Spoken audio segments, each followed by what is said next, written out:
বেশ কিছুদিন আগে থেকে লেবু গাছে ফুল আসা শুরু হয়ে গেছে। এখন মার্চ মাসে প্রায় মাঝামাঝি।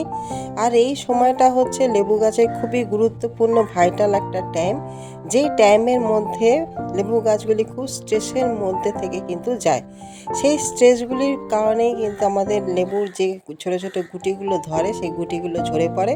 আমাদের এখন জানতে হবে যে সেই স্ট্রেসগুলো কী কী, কোন কোন স্ট্রেসের মধ্যে থেকে আমাদের লেবু গাছগুলো কাটে, আর সেই স্ট্রেসগুলো আমরা কিভাবে কাটাবো, কিভাবে মুক্ত করব সেই স্ট্রেস থেকে, আর কিভাবে সেই ফলগুলোকে আমরা রক্ষা করতে পারবো এবং গাছে টিকিয়ে রাখতে পারবো। এখন মার্চ মাসে প্রায় মাঝামাঝি হয়ে গেছে। এখন অনেক ফুল ফুটে ছোটো ছোটো গুটি ধরেছে, কিছু গুটিও বড় হয়ে গেছে, আবার কিছু গুটি মার্বেল আকারও ধারণ করে নিয়েছে। এখন আমাদের সঠিক যত্ন পরিচর্যা নিতে হবে যাতে করে এই সমস্ত গুটিগুলো যেন ঝরে না পড়ে। আমরা কি খাওয়ার প্রয়োগ করব, কি কি টিপস ফলো করব, সে সমস্ত কিছু।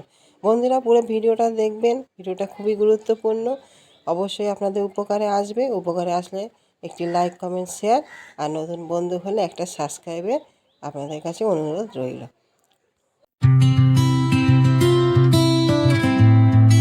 নমস্কার বন্ধুরা, আমি শ্রাবন্তী আর গ্রিন রুম গার্ডেনে জানাই সবাইকে স্বাগত। বন্ধুরা, আমাদের লেবু গাছের গুটিগুলো প্রায় বড় হয়ে গেছে। যেগুলো প্রথমে ফুল এসেছিলো সেগুলো অনেকটাই বড় হয়ে গেছে, আর যেগুলো লাস্টে ফুল এসেছিলো সেগুলো এখন ছোট ছোট রয়েছে। বন্ধুরা, আমাদের এই সময় যে সকলের মনেই হচ্ছে প্রশ্ন যে আমাদের গাছগুলোতে যে গুটি ঝরে যায়, কিভাবে আমরা গুটিটাকে ঝরা বন্ধ করব। সেটা তো আসল কথা, কিন্তু তার আগে জানতে হবে যে আমাদের যে গুটিগুলো ঝরে যাচ্ছে তার মুখ্য কারণটা কি। তার মুখ্য কারণ কি আমরা, না ওয়েদার, না অন্য কিছু। বন্ধুরা, প্রথমত হচ্ছে কি যে আমাদের যখন ফুল আসে, সেই ফুল আসা থেকে শুরু করে গুটি সেট হওয়া পর্যন্ত গাছকে খুব চাপের মধ্যে থেকে যেতে হয়।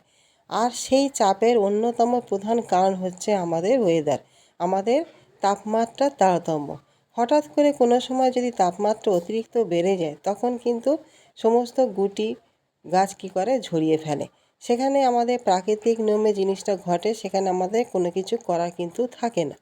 দ্বিতীয় যে কারণটা হচ্ছে সেটা হচ্ছে কি না, আমরা ডরমেন্সি পিরিয়ডে প্রচুর পরিমাণে কিন্তু জল কমিয়ে দিয়েছিলাম। খুব কম পরিমাণ, একটা সীমিত পরিমাণে কিন্তু জল দিতাম গাছকে বাঁচিয়ে রাখার জন্য। এখন যখন আমাদের গাছে ফুল এসছে, ছোটো ছোটো গুটি ধরেছে, আমরা আনন্দে প্রচুর পরিমাণ জল দিয়ে ফেলছি, প্রচুর পরিমাণ খাবার দিয়ে ফেলছি, যে কারণে গাছ কী করছে, নিজের বৃদ্ধির দিকে মন দিচ্ছে, ফলে গুটিগুলোকে কিন্তু সে ঝরিয়ে ফেলছে।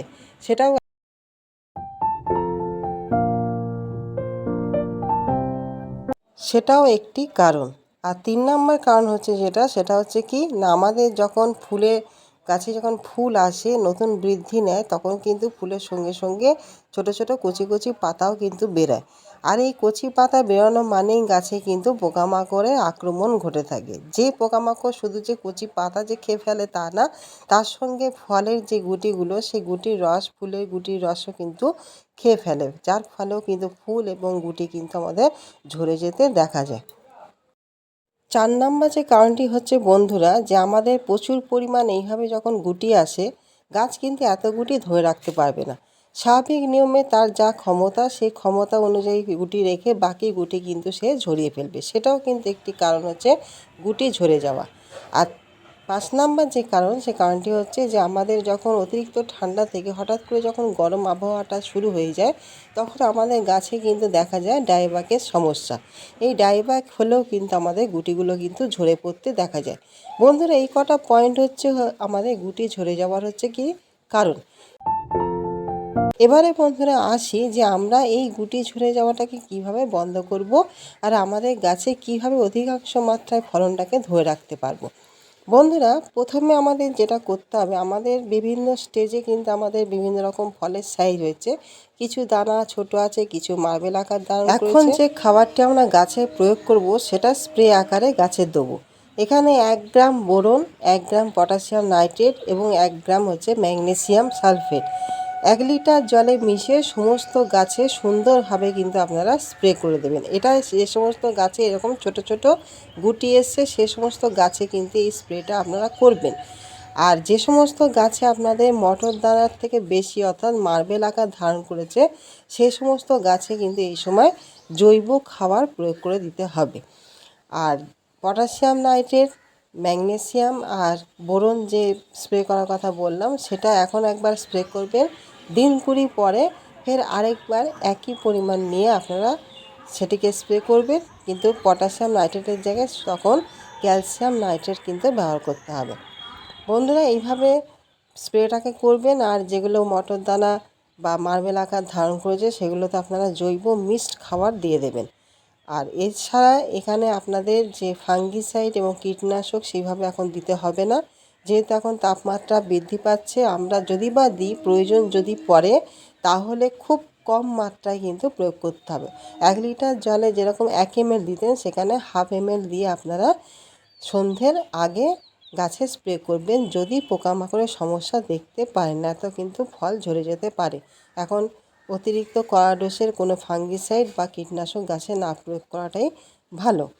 বন্ধুরা, এই যে যে জিনিসটা আপনাদের কাছে বললাম যে খাবারটা, এই খাবারটা অতি অবশ্যই এই সময় কিন্তু প্রয়োগ করবেন, যেহেতু আমাদের এই সমস্ত ফলগুলো বৃদ্ধি পাচ্ছে। এখন এদের নিউট্রিশনের প্রচুর পরিমাণে কিন্তু দরকার, সেই জন্য এই খাবারটা আপনারা অবশ্যই কিন্তু প্রয়োগ করবেন।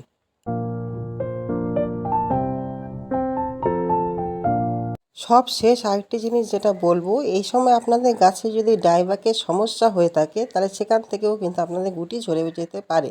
সেই জন্য ডাইব্যাকের সমস্যা দূর করার জন্য আপনারা 1 লিটার জলে 2 গ্রাম হিউমিক অ্যাসিড এবং কপারযুক্ত ফাঙ্গিসাইড 2 গ্রাম নিয়ে 10 থেকে 12 দিন অন্তর 3 বার গাছের গোড়ায় প্রয়োগ করুন।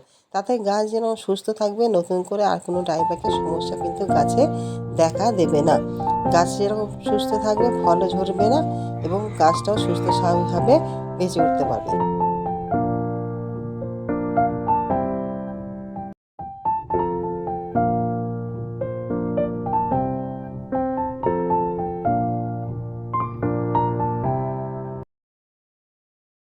এইভাবে যদি আপনারা টিপসগুলো ফলো করতে পারেন এবং এই সঠিক যে কারণগুলো আমি বললাম যে ফল ঝরে যাওয়ার কারণটা কি, এগুলো যদি আমরা সঠিকভাবে যদি কাজ করতে পারি, তাহলে আগামী দিন কিন্তু আমাদের ফল কিন্তু আর ঝরবে না। সেই জন্য বন্ধুরা, আপনারা এইভাবে যত্ন নিন, এইভাবে পরিচর্যা করুন। আর যে ভুল এখন হয়ে গেছে সেই ভুল যাতে আগামী দিন না হয় সেই দিকে আপনারা নজর দিন। বন্ধুরা, ভিডিওটি কেমন লাগলো জানাবেন, অবশ্যই আপনাদের উপকারে আসবে। ভালো লাগলে এবং উপকারে এলে অবশ্যই একটা লাইক, কমেন্ট, শেয়ার করবেন। আর আমার নতুন বন্ধু হলে একটা সাবস্ক্রাইব করে বেল আইকন প্রেস করে রাখবেন, যাতে যখনই আমি নতুন কোনো ভিডিও পাঠাবো সঙ্গে সঙ্গে আপনাদের ফোনের স্ক্রিনে বা টিভি স্ক্রিনে পৌঁছায়। বন্ধুরা, আপনাদের গাছগুলো এইভাবে সুন্দরভাবে বেড়ে উঠুক, বড় হোক এবং প্রচুর পরিমাণে ফলে সেজে উঠুক গাছগুলো। আর এইভাবে আপনারা যত্ন নিন, পরিচর্যা করুন। আর যে ভুলগুলো হয়ে গেছে সেই নিয়ে দুশ্চিন্তার আর কোনো কারণ নেই। আগামী দিন যাতে করে এইভাবে যেন ভুল আর না হয় সেইটা আপনারা দেখবেন, যেন আপনাদের যে ফলগুলো, যে গুটিগুলো, সেগুলো আপনারা সুরক্ষিত রাখতে পারেন। আগামী দিন নতুন কোনো ভিডিও নিয়ে, নতুন কোনো টপিকস নিয়ে ফের আপনাদের সামনে উপস্থাপন করব। আপনারা সকলে সুস্থ থাকুন, ভালো থাকুন আর আমার গিন্টু গার্ডেনের সঙ্গে থাকুন। আজকের মতন আসি।